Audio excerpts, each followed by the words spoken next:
અમરેલી જિલ્લાના જાફરાબાદમાં બ્રહ્મ સમાજના આગેવાનો અને સભ્યો મોટી સંખ્યામાં પોલીસ સ્ટેશન પહોંચ્યા હતા, જ્યાં તેમને સોશિયલ મીડિયા પર બ્રહ્મ સમાજ અંગે વાયરલ થયેલા કથિત અભદ્ર મેસેજનો વિરોધ નોંધાવ્યો હતો।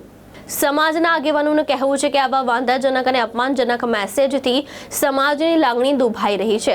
તેમને જવાબદાર વ્યક્તિની ઓળખ કરીને તેની સામે કડક કાયદેસરની કાર્યવાહી કરવાની માંગ સાથે પોલીસને લેખિત અરજી સોંપી હતી। આ રજૂઆત દરમિયાન બ્રહ્મ સમાજના પ્રમુખ મહેશભાઈ રાજેગુરુ તેમજ આગેવાન જયેશભાઈ ઠાકર સહિત સમાજના અન્ય સભ્યો પણ ઉપસ્થિત રહ્યા હતા। પોલીસે અરજી સ્વીકારી સમગ્ર મામલે તપાસ શરૂ કરવાની ખાતરી આપી હોવાનું જાણવા મળ્યું છે। એટલે અમે આ 4-5 વખત જવા દીધું છે, પણ આ વખતે અમને એમ થયું કે હવે આપણે પોલીસ સ્ટેશનનો ચીંધેલો રાહ આપણે મેળવવો જોઈએ। એટલે અમે સમસ્ત બ્રહ્મ સમાજ આખું અહીંયા પોલીસ સ્ટેશન આવ્યા છીએ।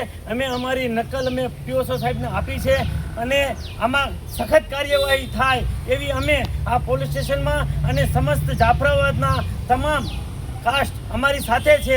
અત્યારે અમે બ્રહ્મ સમાજ આગળ આવ્યા છીએ અને જે કાંઈ આ ઇતર સમાજની અંદર એડમિનની જવાબદારી છે અને જે ભાઈ આ કૃત્ય કર્યું છે એમને આ સજા થવી જોઈએ। ભાઈ જય જય પરશુરામ, જય પરશુરામ, જય પરશુરામ, જય પરશુરામ। મહેશ બારૈયા, દ્રષ્ટિકોણ ન્યૂઝ, અમરેલી।